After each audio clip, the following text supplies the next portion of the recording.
pigs first domesticated fire and we were able to cook food for the first time, that was actually a transhuman technology, which freed up all this time for the development of all these other things like culture and, all the things that followed. But with the domestication of fire also came burning the village next door, advances in our capacity to destroy. So I think when we get excited about the future, particularly with things like blockchain, amidst the exuberance of technological disruption and transformation and extending our cognitive capacities, extending our creative capacities, it's good to temper the enthusiasm with an acknowledgement that tools and technologies are always double-edged sword, and it's up to us how we use them, right?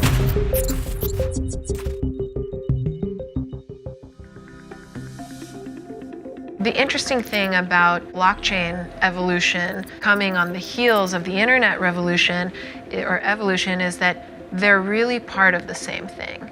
And Act 1, let's call it the internet, is not complete without Act 2. The superpower of blockchain is the permanent nature of it, this notion of immutability, and the ability to have parties that do not trust each other all mathematically agree on some result or outcome.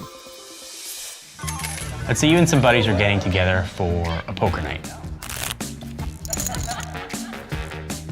And your buddy was supposed to bring a set of poker chips, but he forgot them.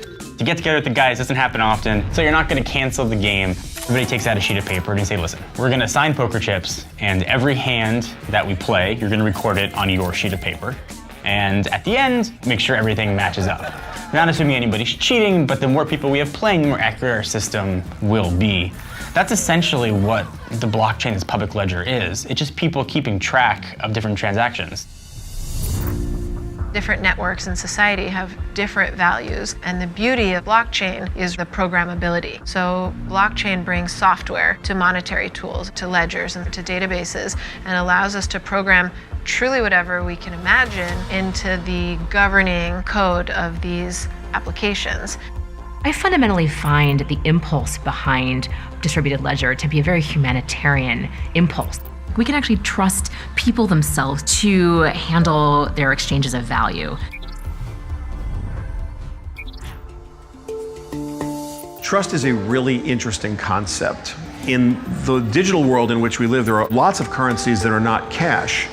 Aspiration is a currency. Facebook makes a market in it. Intention is a currency. Google makes a market in it. You don't intend to go to Google, you intend to go somewhere else. And they translate that currency into cash. Netflix does that with your passion. Amazon does it with your consumption. Cryptocurrencies do that with your trust, that they are in fact valuable. Money, since the beginning and in all the forms that we see it around the world today, is fundamentally about trust, but about different kinds of trust.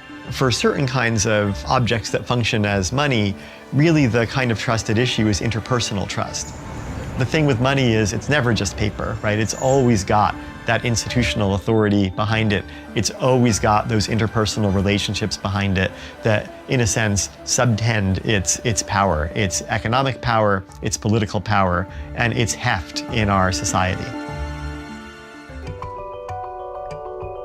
The first key moment in the evolution of currency really would be the development of systems of reckoning outside the human brain. That's, 10 to 8,000 years BC or maybe a little bit later. The next key moment really is the period of the minting of the first coins. This is going to be around 600, 500 BCE. Then I would probably say the next key moment would be around 1000 AD. And this is where we start seeing paper currencies circulating in China for the most part, but then also spilling over into the use of paper to record transactions. I think my next key moment would really be the development of double-entry bookkeeping in Renaissance Italy by a fellow named Luca Pacioli, who devised the first system for double-entry reckoning that allowed for whole new kinds of transactions separated from each other in distance and in time.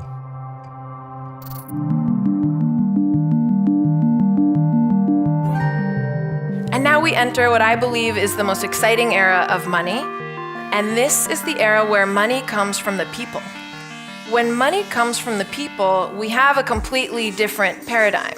Aside from laws on the books, what is actually preventing humans from making money? The jig is up. Money is what you believe it to be. If I make a money and you accept it, It's money. What gives it its value to begin with is its liquidity.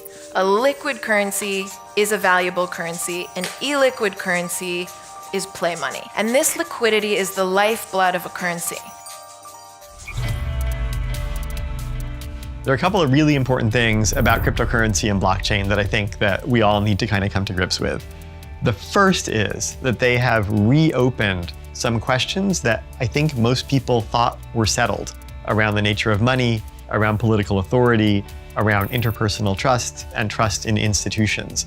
And they did so at a moment where these are questions that people are having across the political spectrum and across the world. So insofar as they focus our minds on those questions that are fundamentally questions about trust, that's a good thing.